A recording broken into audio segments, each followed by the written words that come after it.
saiki dadi dalang kondang gamelane anyar. Sip saliman sik. Bener. Apik pertama apik. Betul. Lanjut sing apik terus pokoke. Ora apik lak teke gulumu. Iya. Kowe golak men to.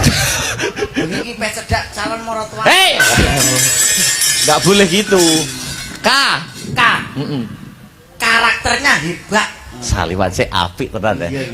Kudu apik terus lho ya. Kudu apik terus. Sodok glosor gitu. Tangkis. B.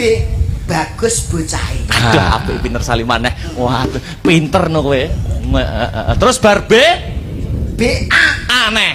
Akan tetapi pernah mencintai seorang wanita, seorang presiden tapi ra kelakon.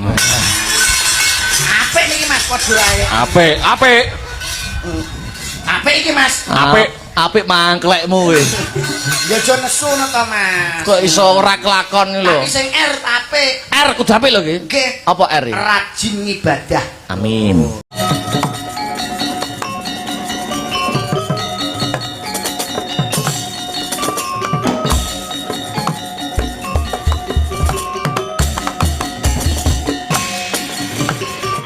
Kakang marmane Kakang Narada kula piji mangayun awit mboten wonten ingkang badhe kula suwuni katerangan kejawi namung Kakang Guna Resi Narada awit jengandika Kakang Resi jinejer mongko kami tuwaning para Jawata maknanipun paran para mapan wonten ing kahyangan Suralaya mriki. Inggih. Saklangkung wanter timbalanipun Adi Guru tumrapun Kakang ing sidik pangudal-udal.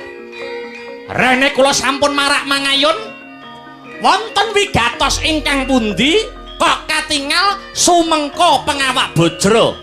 Sigra kang mawa gita kang amengku gati. Kakang ori kalenggahan sakmangke kula kinten Kakang Narada sampun tanggap ing kahanan mbok menawi ing wekdal sakmangke kahyangan Suralaya ketaman goro-goro kagiri-giri mubal endute si Blegedaba ngakak tutuke kumitir petite Sang Hyang Nagaraja akarya goreh miwah orongeh manahipun para Hapsara miyang para Hapsari miturut pamanggihipun Kakang Resi Narada sedaya kawontenan ingkang animbrung kahyangan Suralaya kala wau punika kadaya saking menapa Kakang Guna Resi Narada.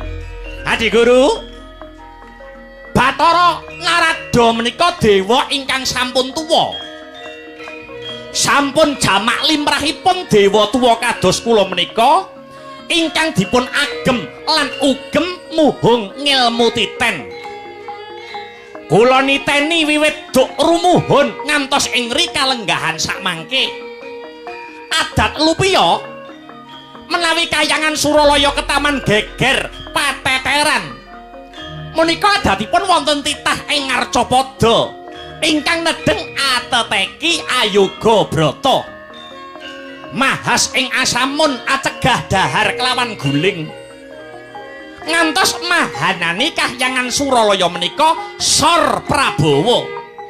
Adi Guru semunipun ing wekdal sakmangke sedaya gara-gara ingkang hanimbrung kayangan Suralaya wonten gandeng caningipun kalian jengandika Adi Guru.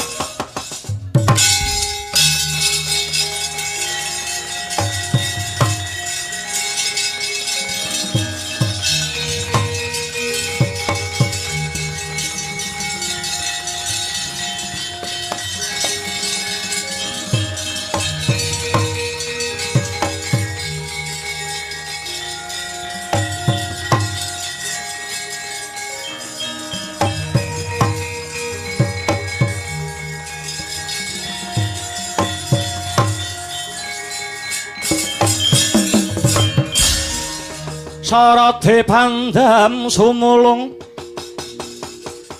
hamadangi jroning pasarean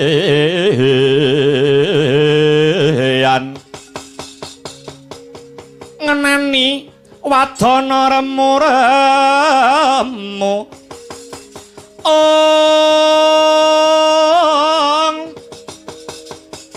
kalingan ngangkrangan sandhyah manahenggung sumungkeming guling sangkakong hangrare apa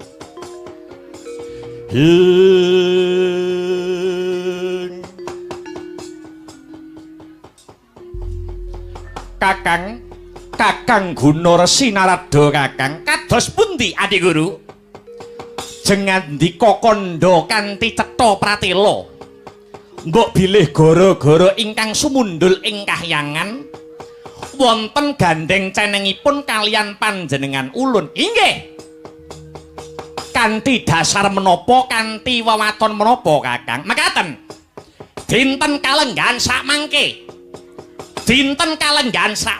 wonten titah pujangkara ingkang nedeng teteki Ayoga Brata mapan wonten tengahing alas Dandaka titah kala wau anglampahi tapa nyantuka utawi tapa ngodhok mapan wonten ing tlaga kala wau winastan tlaga Andana ingkang mapanipun wonten madyaning wana Dandaka sinten titah pujangkara kala wau tan asanes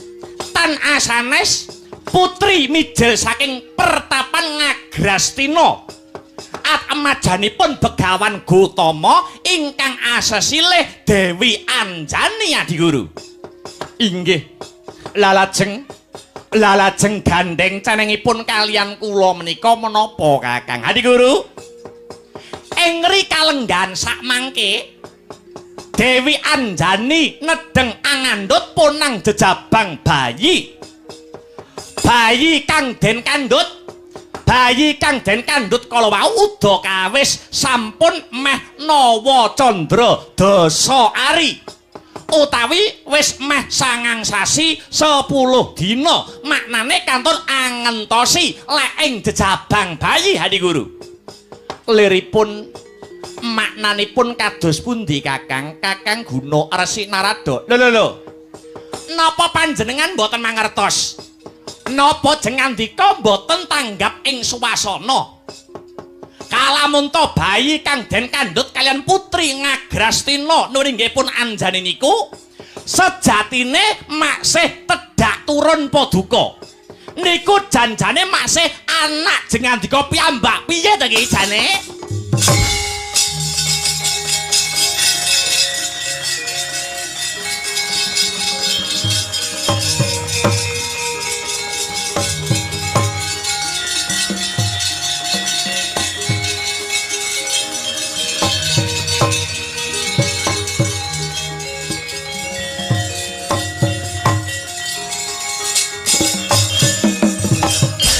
Agyatare sangapirang ngurenanggul ginempit gempit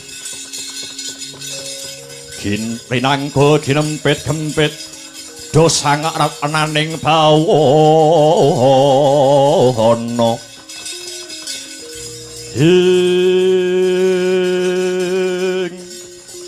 Kakang Narada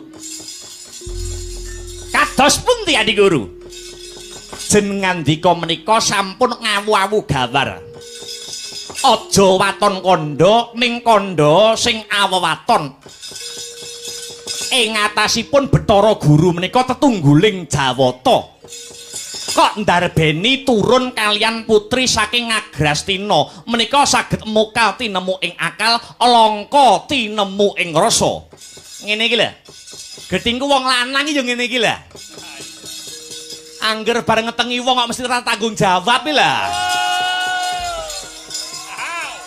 Siang giting nih wong lanang mesti ya. Wong kula pine dadi seksine lah. Kok sampean arep endok, kok sampean arep menghindar iki lho. Kenang apa, Kenang apa kok Anjani saged ngandhut jabang bayi wiji saking jengandika Adi Guru kula menika sing dadi seksine dhewe. Lajeng larah-larahipun sejarahipun kados pundi Kakang Narada? Nggih, kula dherekaken ngemut-ngemut lelampahan ingkang sampun kawuri. Nalika semanten kula nderekaken jengandika ngenggar ing penggalih ngangklang ing bawana. Lah dateng mriku jengandika ngangklang wonten sak nginggiling wana dandaka.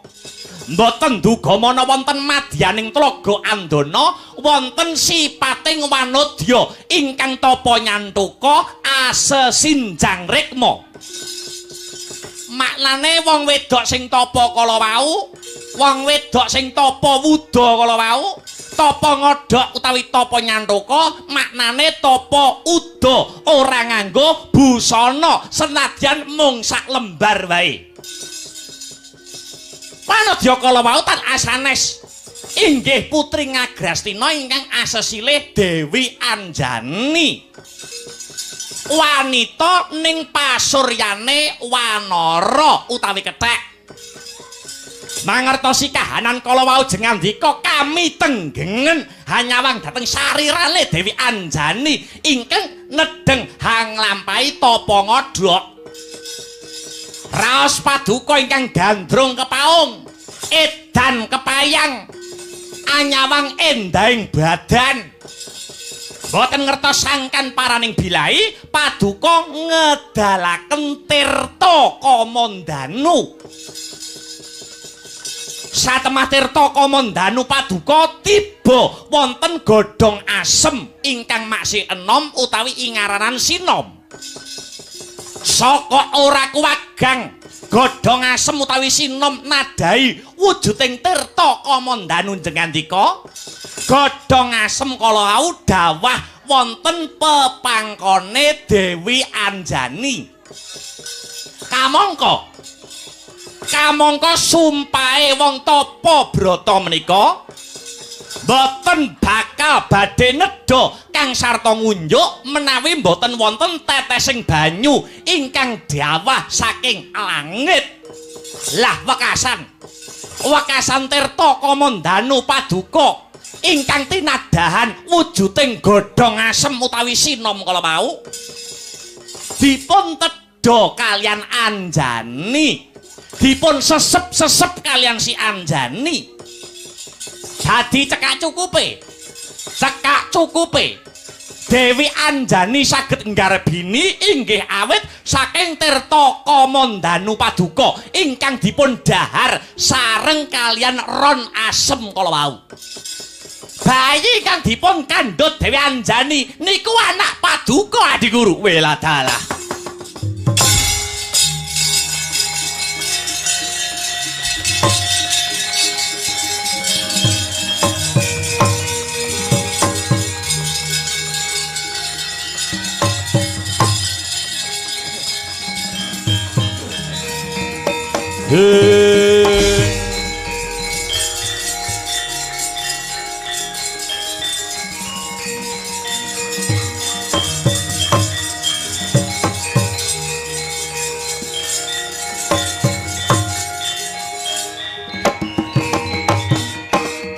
Ya jagat Dewa Bathara, ya jagat Pangestungara.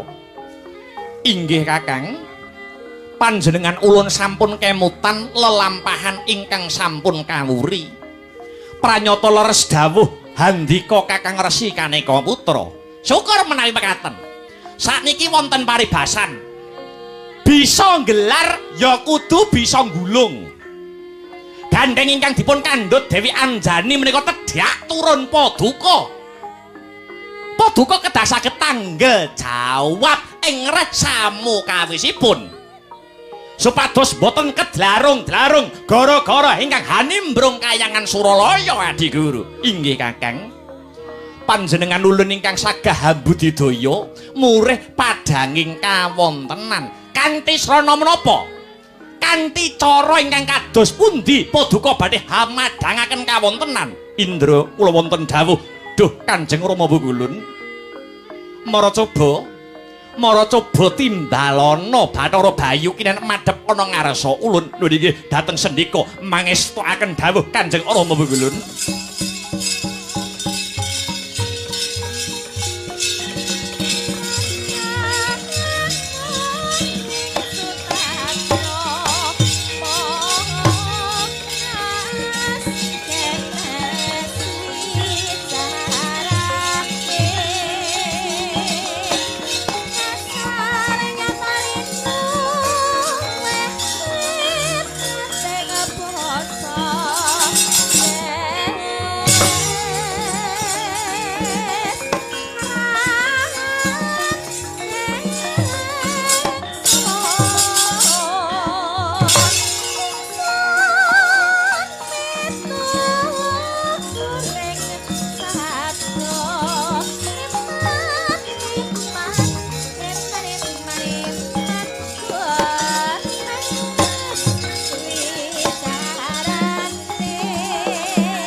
Leng-lenging driya mangu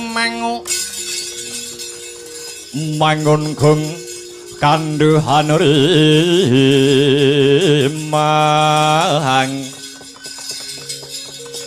leralena tanpa kanin ong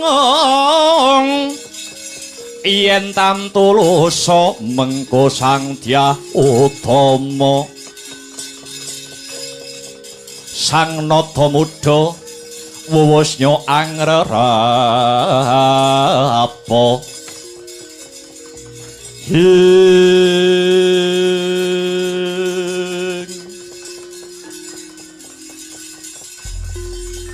kulup putra ulun Bathara Bayu ya Sang Hyang Maruta wonten dawuh Rama Pukul Namiji ingkang putra kula pun Hyang Maruta.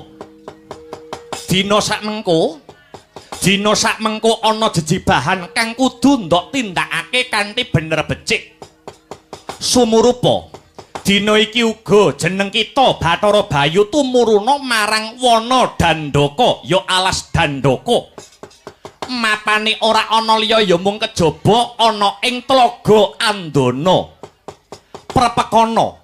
Perpekana unggianing putri Ngagrastina kang sesilihe Dewi Anjani kang setitik wanci meneh bakal nglairake punang jabang bayi. Jeneng kita Bathara Bayu kang ulun parintah supaya ngupakara marang kaprawiran kang sarta kadigdayane jejabang bayi.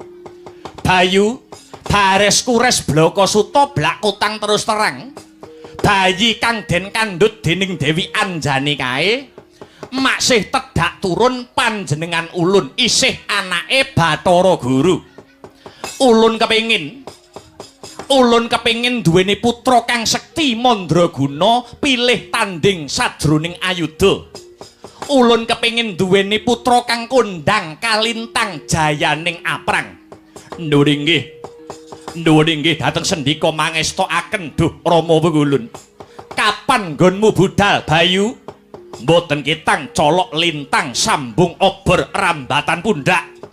Kalilan sakmangke kula nyuwun pamit saha nyuwun tambah berkahing pangestu Rama Pungulun. Alambarana jiwa ingkang sinatriya. Muga-muga lahiripun nang jabang bayi ing tembe bisa dadi satriya tama ingkang tansah njejekake kautaman lan brasta watak kanistan Bayu Sang Hyang Maruta.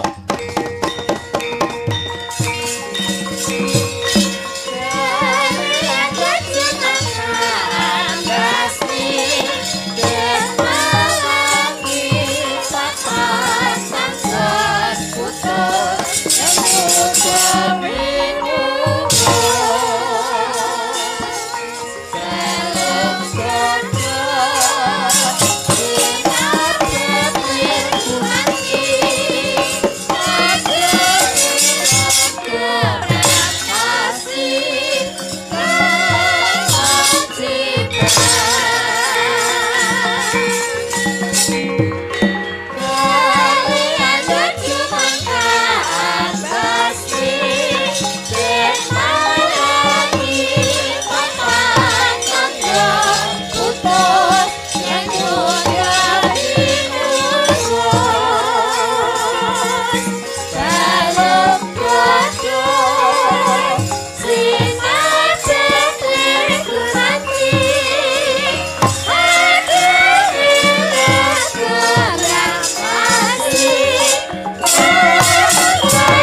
Katan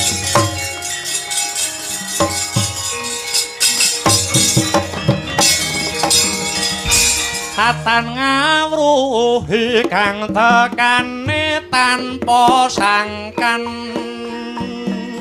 Sanging serangga sembatani Saraswati Sayati Hanggayani Mekaring saya budaya Alam menandulu Awe bangkit ingkang mapan ana madyaning wana Dandaka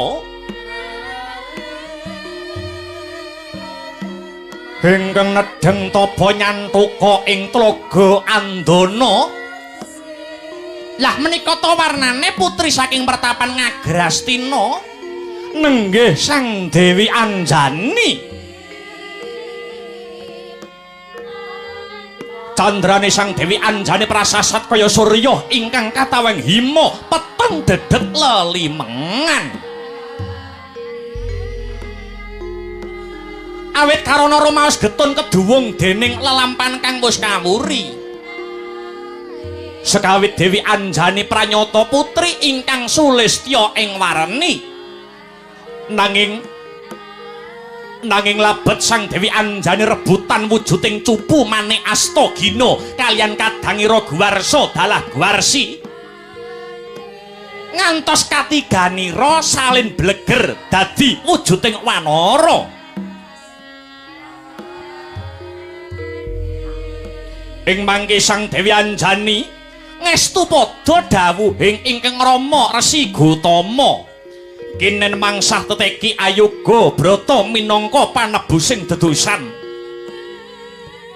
wis dadi patembayaning Sang Dewi Anjani pati-pati mboten badhe bali kalamun dereng angsal colok lintang pepadang wauta kocap Sang Anjani wis sakutara wanci hanggenira tapa hanyantuka dereng angsal pepadang kepara malah hanggar bini tegese ngandhut wujuding jejabang bayi ingkang saya ndadosaken kuwur baliwur penggalihe Sang Anjani prasasat kaya wis pantok pepuntoning tekad kocap kacarita nalika samana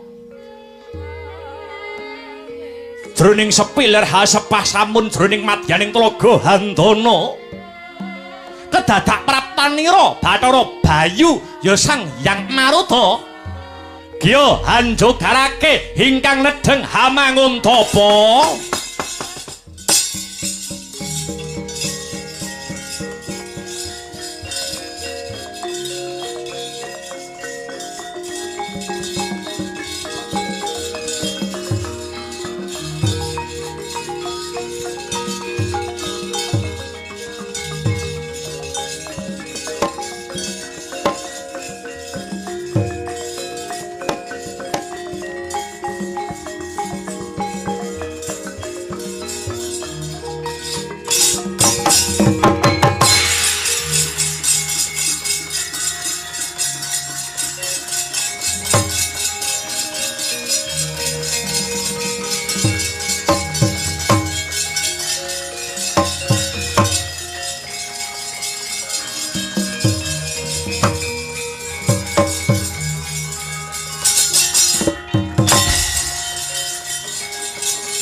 Pramara manguswa humyung hambrengeng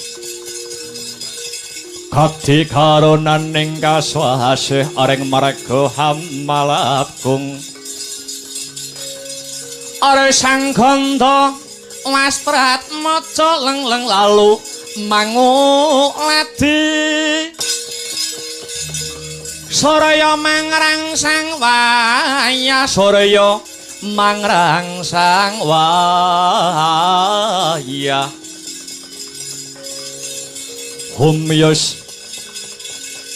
humyus hamara wayanto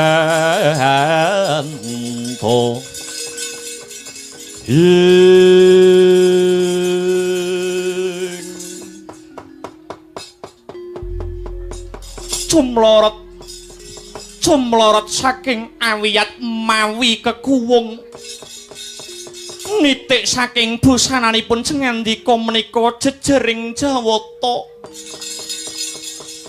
cengandika menika sinten duh pukulun Anjani sumurupa panjenengan ulun kuwi Bathara Bayu ya Sang Hyang Maruta ingkang merepeki ungyanira ingkang nedeng Hamanguntapa inggih saderengipun pun Anjani ngaturaken sembah pangabekti tandha pengaji-aji konjuk wonten ngarsa paduka pukulun Bathara Bayu inggih Sang Hyang Maruta ya wis ndak tampa kanthi bener becik ndak tampa sembah pangabekti magawe bombong Birawa jroning nala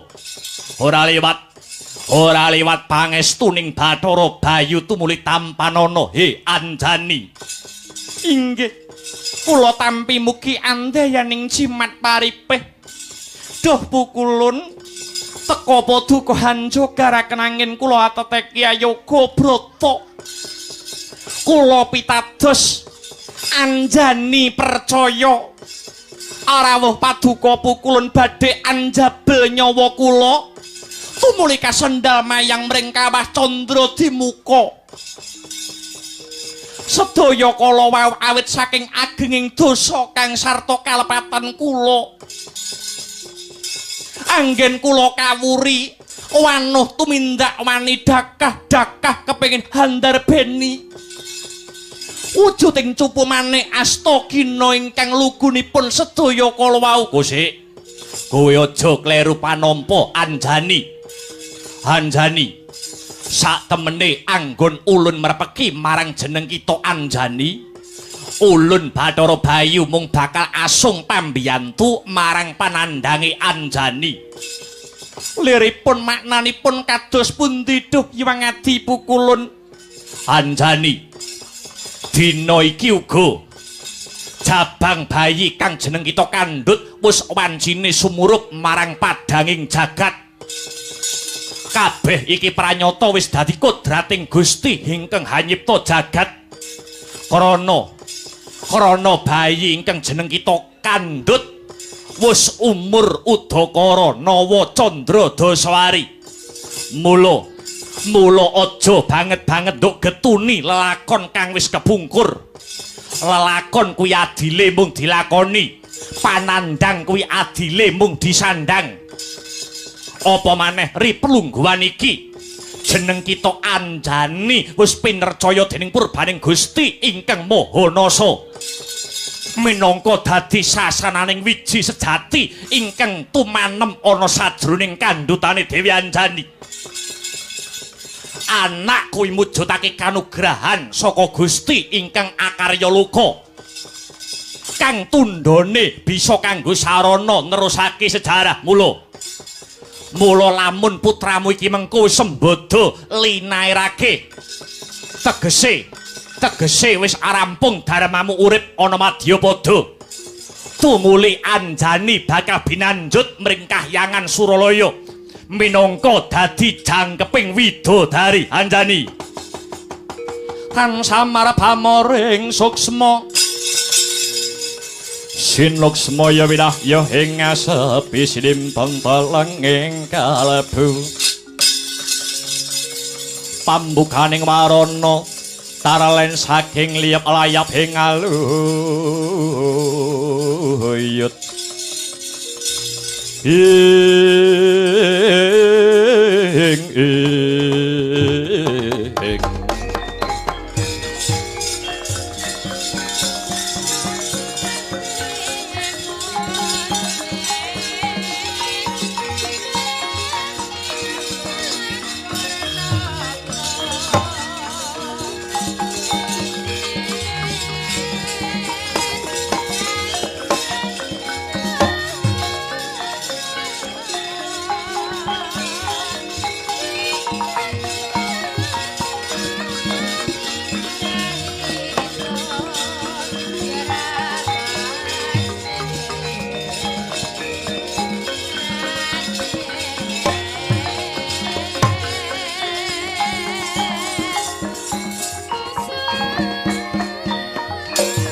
carita kayata mangkono.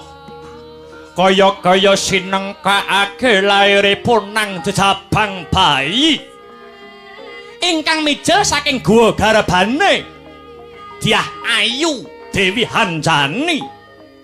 Lah ing kono wau Noyah Nayuh Baskara Titi mangsa kala ngancik Nawa Candra Dasawari ngancik 9 sasi 10 dina wancine laire punang jabang bayi nanging ana kaelokaning jagat bayi kang den lairake wujute wanara ingkang wulesing putih sakwusing lairake punang jabang bayi ingkang wujud wanara kang awarna seta utawi putih Dewi Anjani bali wujud sekawit dadya wanita ingkang sulistya ing warna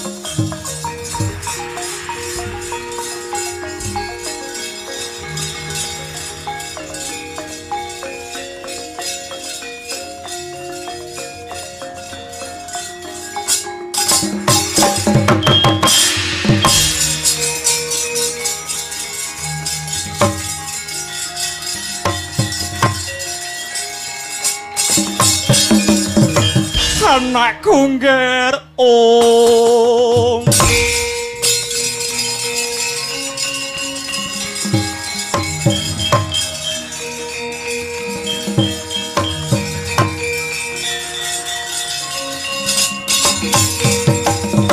wadanane rolayu kumal kocam arahnya maratane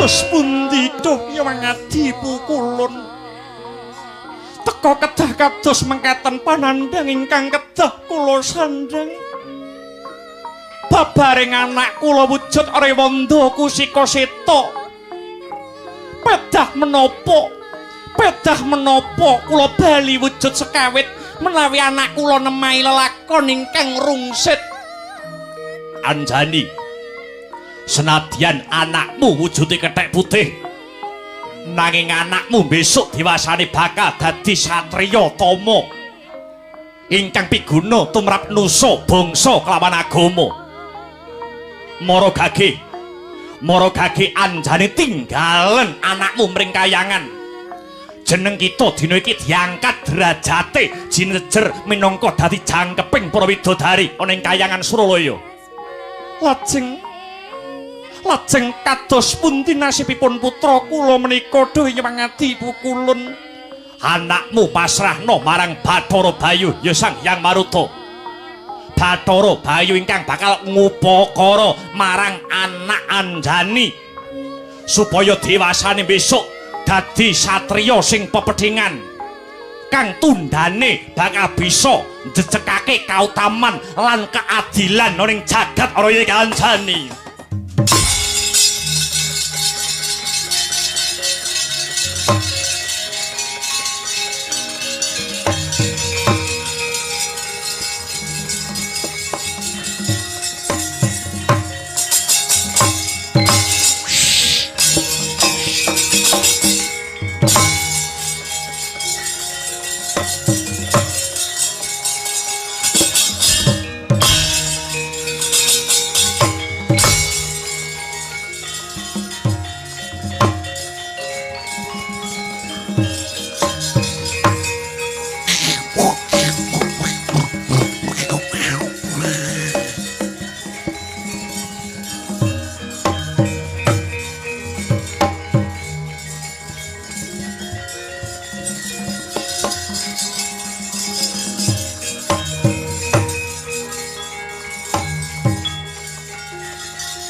Bedheng kerang ana nduring watu gilang nenggih Wanara Seta ingkang maksih jejabang.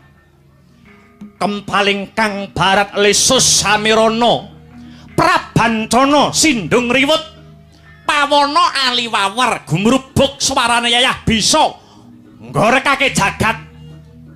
Saya serupa mesuning Bathara Bayu ya Sang Hyang Maruta.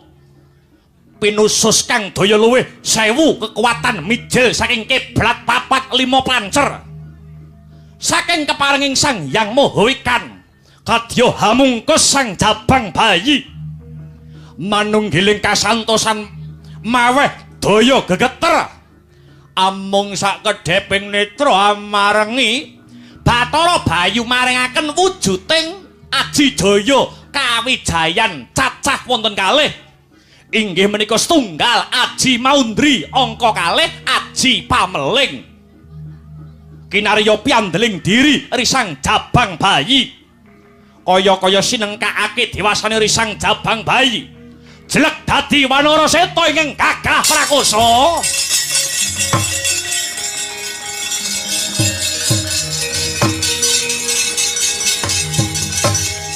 Siwa manjing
Balogon laguning lekas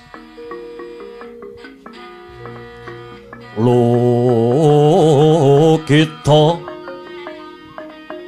linuding kidung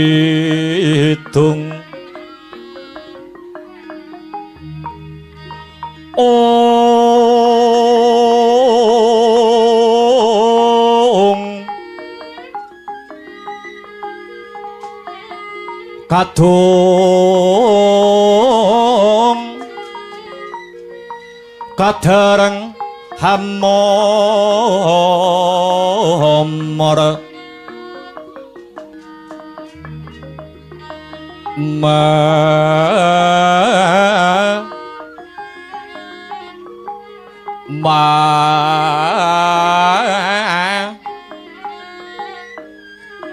ngon manah rahayu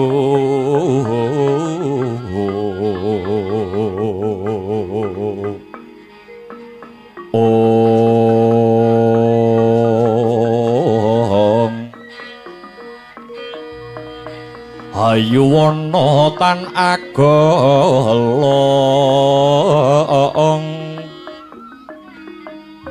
gumolong manadukara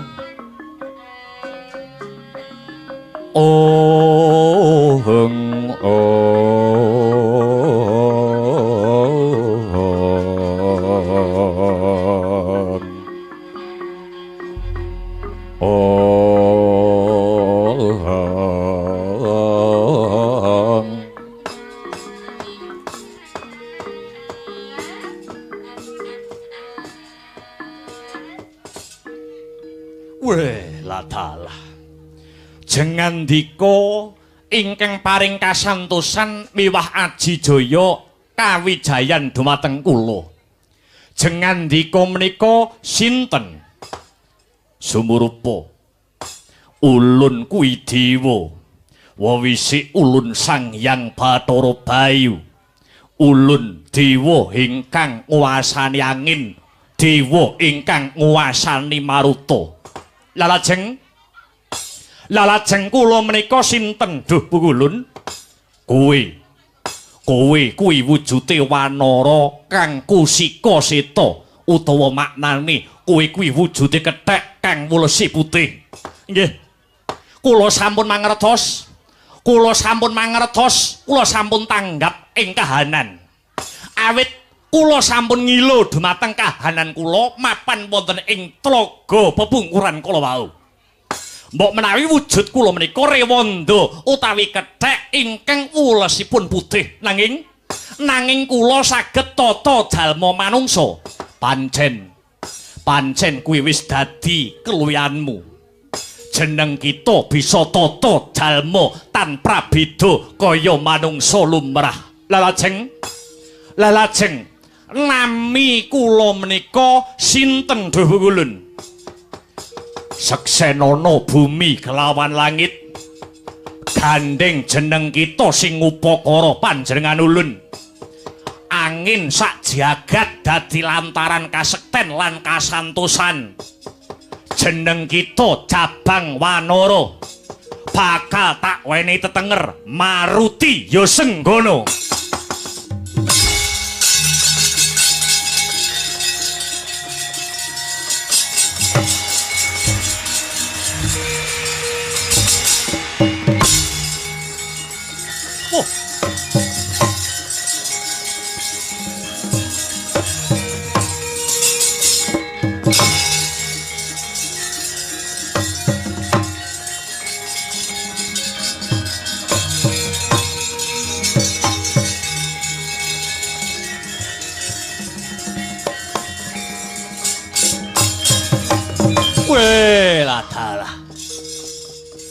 Nami kula Maruti, nami kula Senggono, pancen bener kaya mangkono.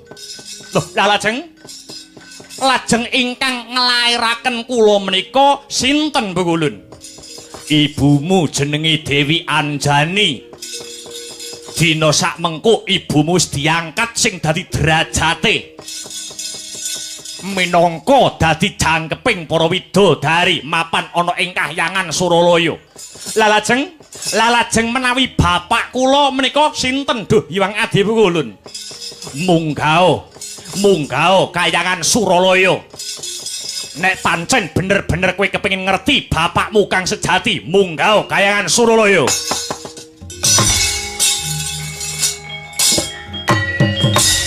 Wah, wadialah. Weh.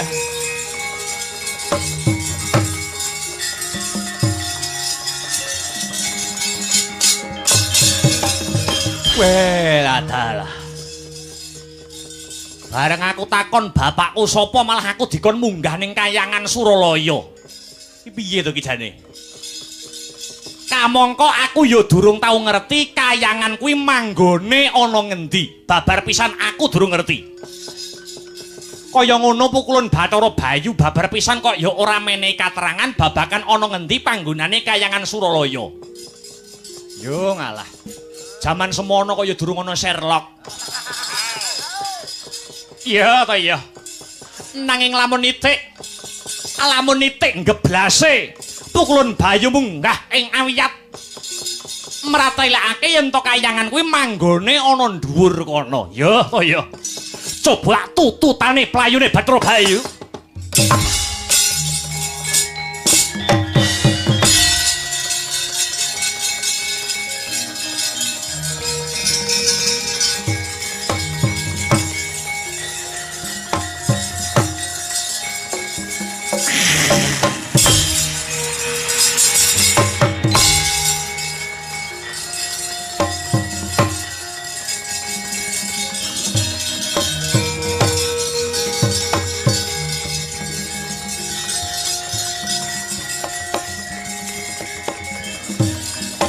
Wah.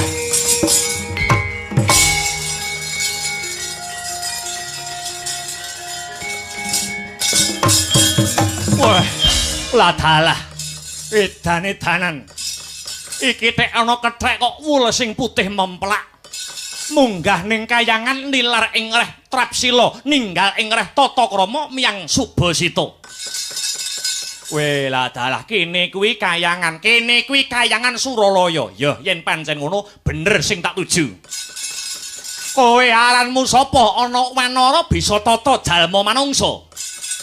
Aku Senggono. Jenengku Senggono ya Sang Maruti.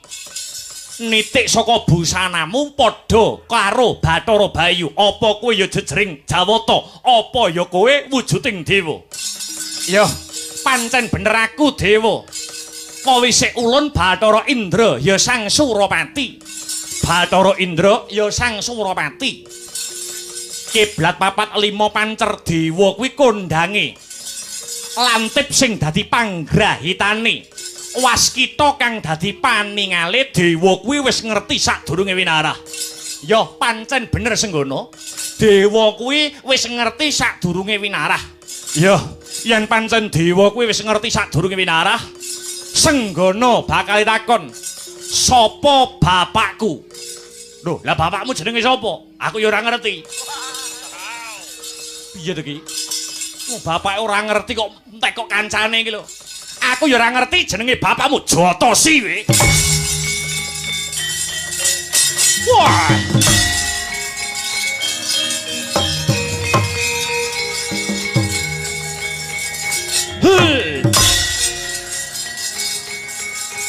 Ya! Wah! Wah! Ah! Wait, wah! Oh! Ah! Ya! Ya! Ah! Ayo, ndi dewa liyane?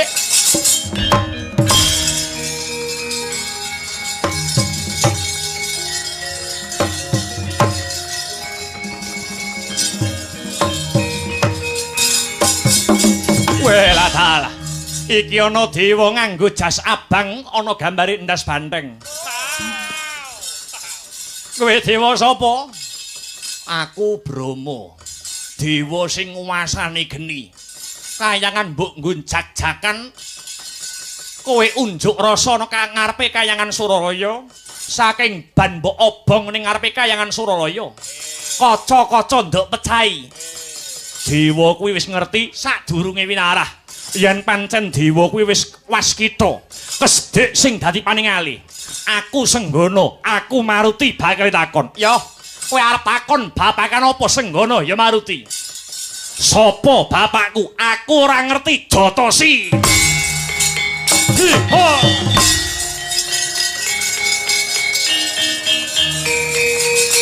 Wah! Wah! Hey! Four! Wah! Wah! Wah!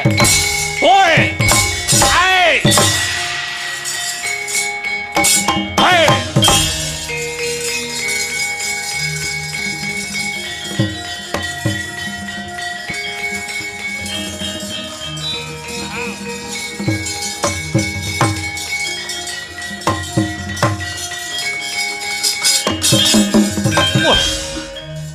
Dewa liyane do ganteng-ganteng, dewa liyane do cakrak-cakraki, dewa raine kok tetek melek. Jenengmu sapa? Aku to. Iya. Yama Dipati aku.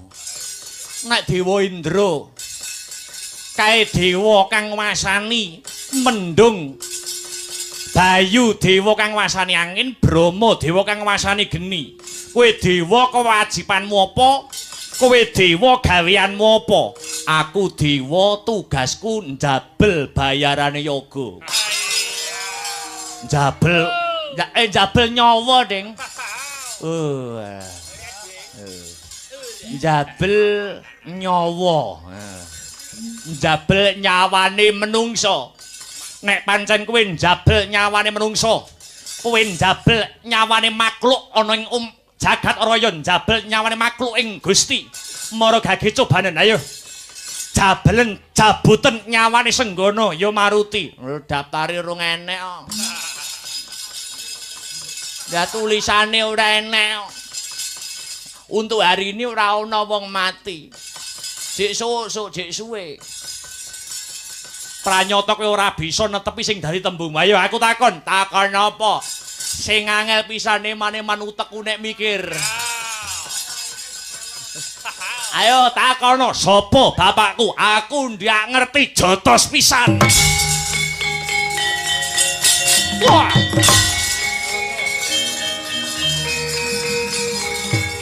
Pandek. Pandek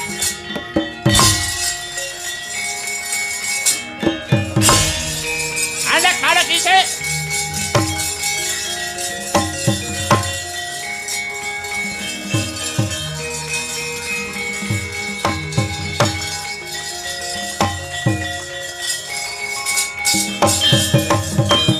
Mawut kang katrajang ing dahana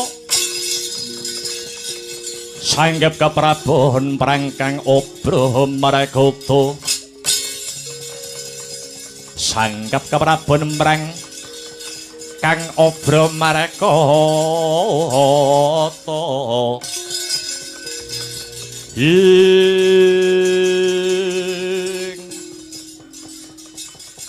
damar mancung cinupet anggon kita ngamuk punggung Suratamtaha. Wanara Seta.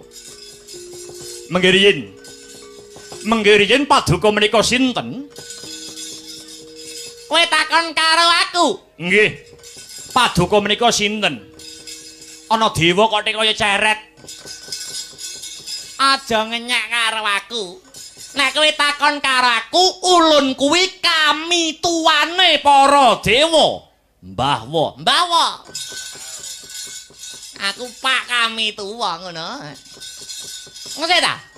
Ki kok kayangan mbok jak-jakan nganti bubar mawut sar-saran para dewa. Ora ana sing bisa nandingi kasektenmu. Lugune kowe goleki sapa? Kula namung Angupadi Sudarma kakung kula goleki bapakmu lakar kados mekaten. Lah bapakmu jenenge sapa? Kula piyambak inggih mboten mangertos. Lho, piye ta ki? Nyatanipun kados mekaten. Pramila kula suwun kadaranganipun dumateng para Jawata. Ning menawi ibu kula mangertos. Ning ibu kula sakniki sampun dadi jangkeping widodari mapan wonten ing kahyangan Suralaya mriki. Ngosik. Ibumu sapa jenenge? Ibu kula asesilih Dewi Anjani. Ha, iki mesti anake juragan iki.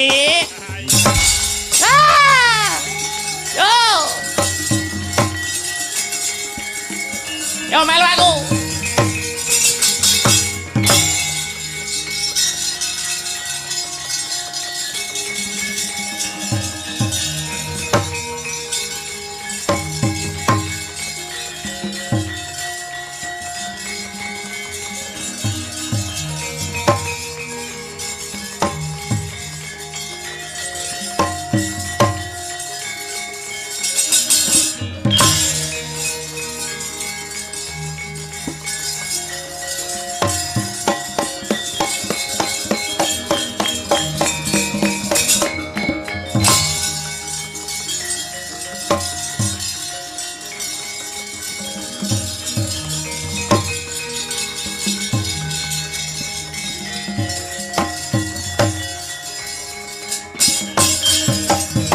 anane wong ya luhung pepah topo kurang guling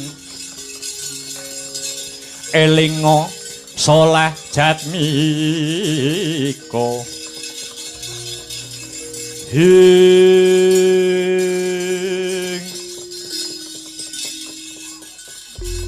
Kakang Narada Kakang Guna Resi Kaneka Putra wonten dawuh Adi Guru jenengan nopo lagi hobi ngingu kethek Kakang niki ora ngerti pojok plereting perkara lah kok mbeto kethekmu putih munggah wonten ing kayangan mriki ngene iki lho getingku iki ngene iki lho getingku ngene iki lho wong kondangi nek Kakang gendaan yo ngene iki lho nganti ki anake sapa ana bingung kengoke etan kulon do anu dadi ratani niki anak dengan dika Adi Guru lho ulun Mboya Darbe Putra Wanara mangkiriyen jenengmu sapa mau kethek ih kula pun Maruti inggih pun Senggono. Ibumu jenenge sapa lan saka kendi? Mijil saking pertapan Ngagrastina. Asesilih Dewi Anjani ingkang samangke sampun dados jangkeping widodari. Sing upakara murid dewasamu sapa Wanara?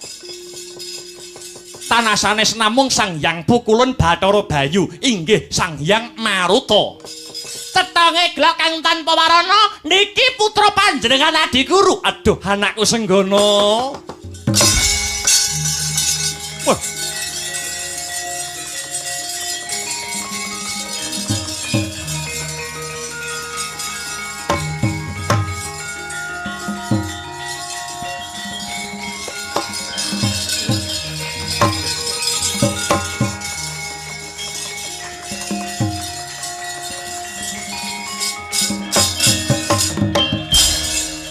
Senggono kawruhanana jeneng kita kuwi ora ana liya kejaba mung putra ulun. Waduh ngaturaken panuwun sembah bekti kula mugi katur duh Kanjeng Rama Wungkulun. Iya Maruti wis ndak tampa senadyan wujudmu kuwi Wanara nanging ulun tetep nresnani lair batin kelawan putraku si Senggono ya si Maruti. Kinarya tandha tresnaku marang jeneng kita Senggono ya Maruti. Ulun bakal paring tambahan nama Kinarya Pusaka. Badhe dipun tambahi tetenger sinten Adi Guru.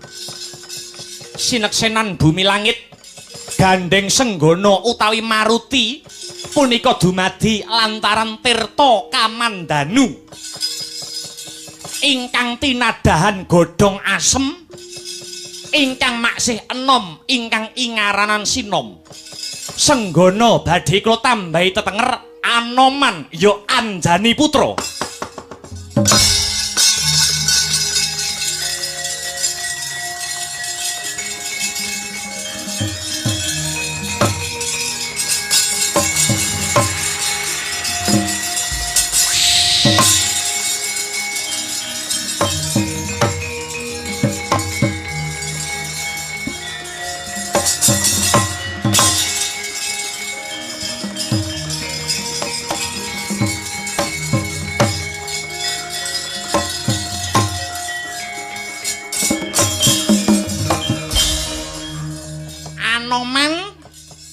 Yo Anjani Putra inggih Kakang. Ngene iki lho oleh-olehane iki ngene iki lho. Nek wong lanang ora iso meper sing dadi hawa napsune yo ngene iki lho. Duwe anak siji kaya kethek. Kakang Narada, pripun? Sampun nyecenges dhateng kula Kakang. Ingkang gadah putra Wanara menika mboten ngemungaken panjenengan ulun. Kakang Narada inggih kagungan putra Wanara. Tidak bisa. Ora iso. Ring duwe utawi kagungan kethek. Anak kethek niku namung jengandika. Mangsane apa? Mung duwe anak kethek kok ngejak kancane iki lho. Mosok kami tuwa duwe anak kethek iki lho. Nek dijak jagong ora ngisin-ngisini Mas aku. Kula aturi mriksani panjenengan Kakang. Kula aturi mirsani wonten wingking jengandika Kakang Narada punika putra utawi anak jengandika Kakang.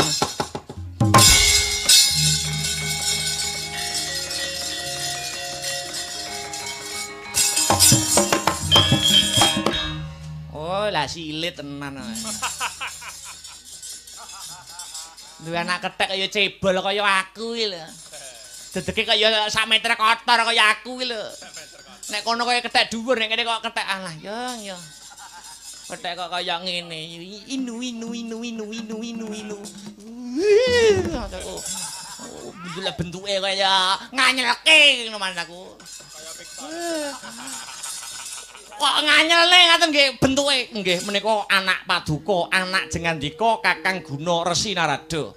Mengke riyen niki wau pripun lara-laraipun menawi Anoman lantaranipun nuli nggih menika godhong asem ingkang maksih enom utawi sinom menawi putra paduka kula cipta saking godhong nila. Godhong nila lakar kasinggihan. Godhong nila ingkang mapan wonten sakiwa tengene Kahyangan Suralaya mriki Kakang. Nggih pun. Anak kula kethek cebol sing rupane biru kala wau. Kula paringi tetenger Jaya Anila. Nggih. Supados adil Kakang.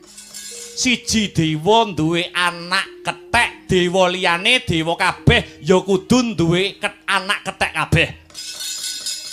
Ingkang kagungan putra wanara mboten ngomongaken kula kaliyan jengandika Kakang Guna Resi Narada. Lalajeng sedaya para dewa kula wenangaken nyipta putra wanara piyambak-piyambak Kakang.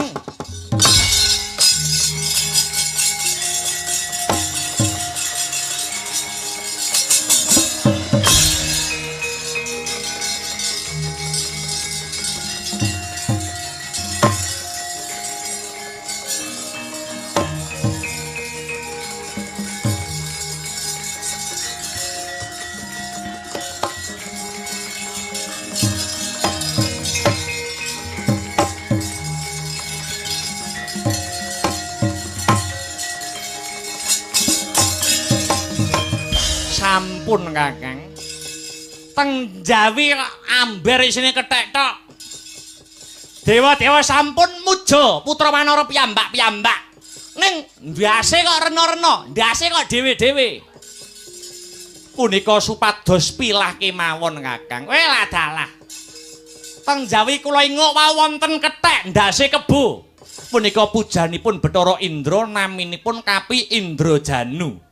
Ana kethek ndase geni punika pujanipun Bathara Brahma naminipun Kapi Anggeni. Ana kethek ndase buta punika anak Yama Dipati naminipun Kapi Wisakarwaja. Lan maksih kathah malih cacahipun wanara ingkang rai utawi pasuryane maneka warna Kakang. Kethek rai kebo Kapi Indrajanu. Kethek raine rambute mawa pamor geni Kapi Anggeni pujanipun Bathara Brahma. Kethek rai buta Kapi Wisakarwaja. Nek kethek rai gedhek punika naminipun Kapi ora duwe isin Kakang. Oh nggih. Lajeng niki kados pundi kersanipun Adi Guru? Anoman kula wonten timbalan ingkang hadhawuh Kanjeng Rama Begulun. Dina sak mengko bebarengan kelawan kabeh para wanara ingkang mapan ana ing Kahyangan Suralaya kene. Ora kok ateges ulun nundung marang jeneng kita Anoman.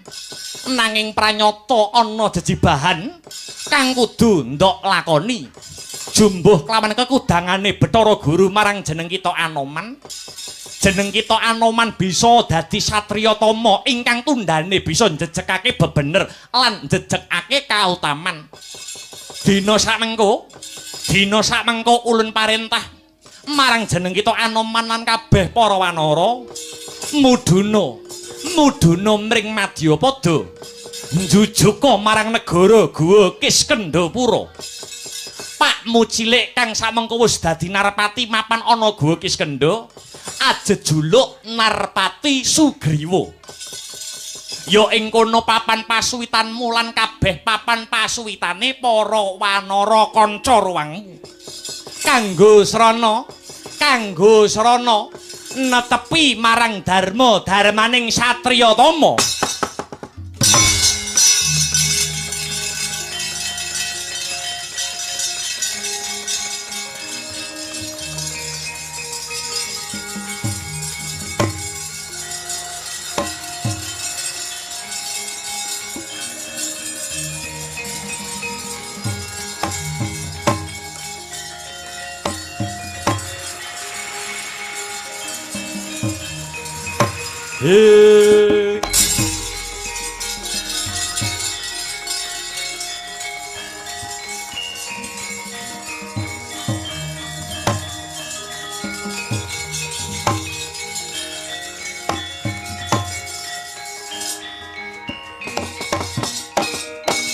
Pauta pagedhonganing lampah wis tetaunan risang Anoman dalah kadang wanara Hanggenya Sweta mring ngarsaning Ratu Guwa Kiskendha nenggih Narpati Sugriwa. Nanging labet kaaben dening Sang Julik Nalendra Ngalengka dadya bandayuda nenggih Sang Subali dalah Sang Sugriwa rebut Dewi Tara nganti kuntal kaprapal kecepit asem dampit risang Narpati Sugriwa. Datan bisa mobah, datan bisa musik. Ewuh kaya ing pambudi risang Senggana minta saraya marang Rama Badra ingkang lelana madyaning wana sarimbit kalian ingkang rayi Sang Ari Lesmana. Saking kawegi kanira Sang Senggana Hanggenya hangreripih mring Sang Rama Badra ing pamrih asung pepadang marang negara Guwa Kiskendha giya jumangkah Sang Rama Badra. Rama Badra giya hanglepasi wujudipun jemparing pinanah dadane risang Subali dadi lan pejahe. Labet sih kasetyaning Sang Narpati Sugriwa mring Sang Bathara Ramadewa pramila datana memukal lamun ta rainten dalu hanggo ngestupada mring ngarsaning Sang Prabu Rama dadak sakala ing mangke. Sang Rama Badra nedeng hanandang duh kita labet murcanira ingkang garwa nenggih kusumaning ayu rakyan Warasinta ingkang cinidrawani dening Sang Duratmaka Hangkara Murka ingkang den salirani Prabu Dasamuka ya Sang Rahwana Raja.